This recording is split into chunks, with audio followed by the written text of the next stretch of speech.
शिव के विवाह का उपसंहार, उनके द्वारा दक्षिणा वितरण, वर वधू का कोहवर्त और वास भवन में जाना, वहां स्त्रियों का उनसे लोकाचार का पालन कराना, रति की प्रार्थना से शिव द्वारा काम को जीवन दान एवं वर प्रदान, वर वधू का एक दूसरे को मिष्ठान भोजन कराना और शिव का जनवासी में लौटना। ब्रह्मा जी कहते हैं, नारद, तदनंतर मेरी आज्ञा पाकर महेश्वर ने ब्राह्मणों द्वारा अग्नि की स्थापना करवाई और पार्वती को अपने आगे बैठाकर वहां ऋग्वेद, यजुर्वेद और सामवेद के मंत्रों द्वारा अग्नि में आहुतियां दी। तात उस समय काली के भाई मैनाक ने लावा की अंजलि दी और काली तथा शिव दोनों ने आहुति देकर लोकाचार्य का आश्रय ले प्रसन्नतापूर्वक अग्निदेव की परिक्रमा की। नारद, तदनंतर शिव की आज्ञा से मुनियों सहित मैंने शिव का विवाह का शेष कार्य प्रसन्नतापूर्वक पूरा किया। फिर उन दोनों दंपति के मस्तक का अभिषेक हुआ। ब्राह्मणों ने उन्हें आदर पूर्वक ध्रुव का दर्शन कराया। तत्पश्चात हृदयालंबन का कार्य हुआ। फिर बड़े उत्साह के साथ स्वस्ति वाचन किया गया। इसके पश्चात ब्राह्मणों की आज्ञा से शिव ने शिवा के सिर में सिंदूर दान किया। उस समय गिरिराज नंदिनी उमा की शोभा अद्भुत और अवर्णीय हो गई। फिर ब्राह्मणों के आदेश से वे शिव दंपति एक आसन पर विराजमान हो भक्तों के चित्त को आनंद देने वाली उत्तम शोभा पाने लगे। तदनंतर अद्भुत लीला करने वाले उन नव दंपति ने मेरी आज्ञा पाकर अपने स्थान पर आ संशस्त्र प्राशन किया। इस प्रकार विधि पूर्वक उस वैवाहिक यज्ञ को पूर्ण हो जाने पर भगवान शिव ने मुझ लोक दृष्टा ब्रह्मा को पूर्ण पात्र दान दिया। फिर शंभु ने आचार्य को गोदान दिया। मंगलदायक जो बड़े बड़े दान बताए गए हैं वे सभी सहर्ष संपन्न किए गए। तत्पश्चात उन्होंने बहुत से ब्राह्मणों को पृथक पृथक 100 सुवर्ण मुद्राएं दी, करोड़ों रत्न दान किए और अनेक प्रकार के द्रव्य बांटे। उस समय सब देवता तथा दूसरे दूसरे चराचर जीव मन में बड़े प्रसन्न हुए और जोर जोर से जय जयकार की ध्वनि होने लगी। सब ओर मांगलिक शब्द और गीत होने लगे। वाद्यों की मनोहर ध्वनि सबके आनंद को बढ़ाने लगी। इसके बाद श्री विष्णु, मैं, देवता, ऋषि तथा अन्य सब लोग गिरिराज से आज्ञा ले बड़ी प्रसन्नता के साथ शीघ्र ही अपने अपने डेरे में चले आए। उस समय हिमालय नगर की स्त्रियां आनंद मग्न हो शिव और पार्वती को लेकर कोहबर में गईं। वहां उन सब ने आदर पूर्वक वर वधू से लोकाचार्य का संपादन कराया। उस समय सब और परमानंददायक महान उत्सव छा रहा था।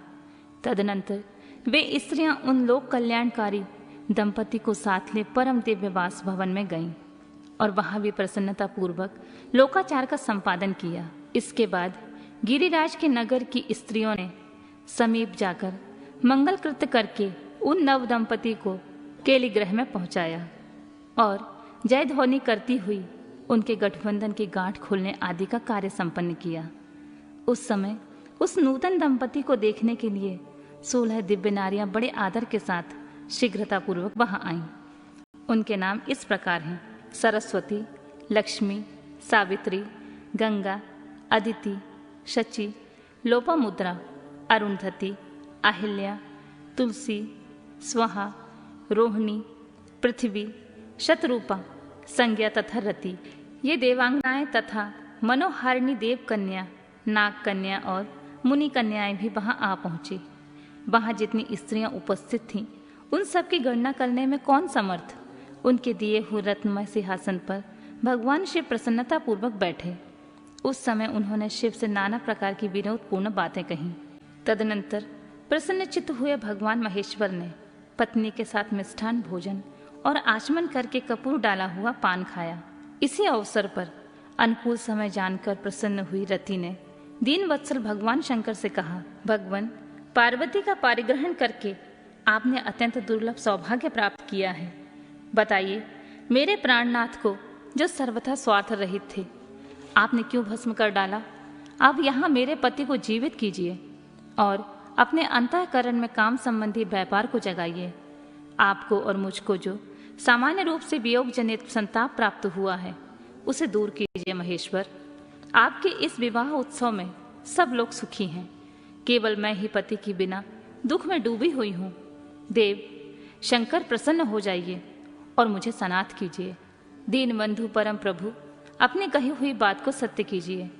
चराचर प्राणियों सहित तीनों लोकों में आपके सिवा दूसरा कौन है जो मेरे दुख का नाश करने में समर्थ हो। अतः ऐसा आप मुझ पर कृपा कीजिए। दीनों पर दया करने वाले नाथ, सबको आनंद प्रदान करने वाले, अपने इस विवाह उत्सव में मुझे भी उत्सव संपन्न बनाइए। मेरे प्राणनाथ के जीवित होने पर ही अपनी प्रिया पार्वती के साथ आपका सुंदर विहार परिपूर्ण होगा। इसमें कोई संशय नहीं है सर्वेश्वर। आप सब कुछ जानने में समर्थ हैं, क्योंकि आप ही परमेश्वर हैं। यहाँ अधिक कहने से क्या लाभ है सर्वेश्वर। अब आप शीघ्र मेरे पति को जीवित कीजिए। ऐसा कहकर रति ने गांठ में बंधा हुआ कामदेव के शरीर का भस्म शंभू को दे दिया और उनके सामने हे नाथ कहकर रोने लगी। रति का रोदन सुनकर सरस्वती आदि सभी देवियां रोने लगी और अत्यंत दीन वाणी में बोली, प्रभु आपका नाम भक्त वत्सल है। आप दीन बंधु और दया के सागर हैं। अतः काम को जीवन दान दीजिए और रति को उत्साहित कीजिए। आपको नमस्कार है। ब्रह्मा जी कहते हैं, नारद उन सब की यह बात सुनकर महेश्वर प्रसन्न हो गए और उन करुणा सागर प्रभु ने तत्काल ही रति पर कृपा की।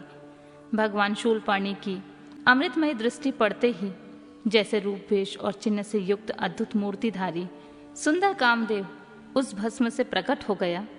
अपने पति को वैसे ही रूप आकृति, मंद मुस्कान और धनुष बाण से युक्त देख रति ने महेश्वर को प्रणाम किया। वह कृतार्थ हो गई। उसने प्राणनाथ की प्राप्ति कराने वाले भगवान शिव को अपने जीवित पति के साथ हाथ जोड़कर बारंबार स्तवन किया। पत्नी सहित काम की हुई स्तुति को सुनकर दया हृदय भगवान शंकर अत्यंत प्रसन्न हुए और इस प्रकार बोले।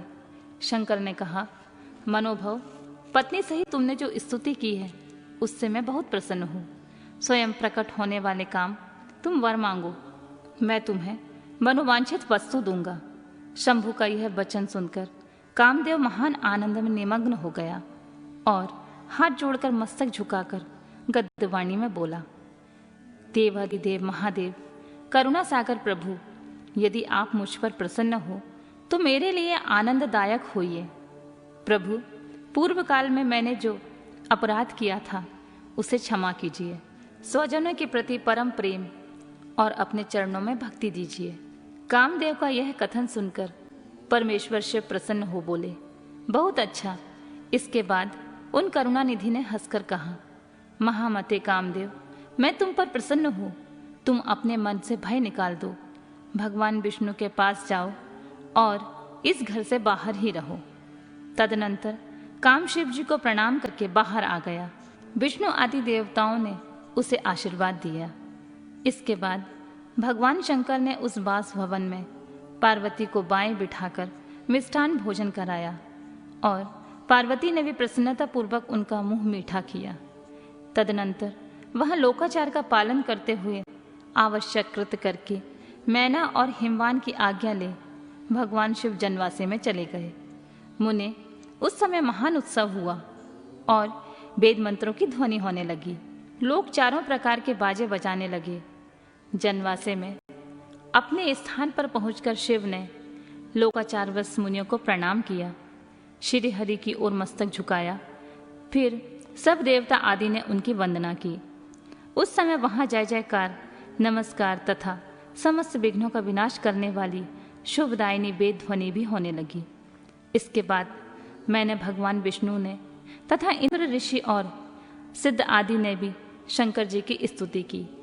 गिरिजा नायक महेश्वर की स्तुति करके वे विष्णु आदि देवता प्रसन्नता पूर्वक उनकी यथोचित सेवा में लग गए। तत्पश्चात लीला पूर्वक शरीर धारण करने वाले महेश्वर शंभु ने उन सबको सम्मान दिया। फिर उन परमेश्वर की आज्ञा पाकर वे विष्णु आदि देवता अत्यंत प्रसन्न हो अपने अपने विश्राम स्थान को गए।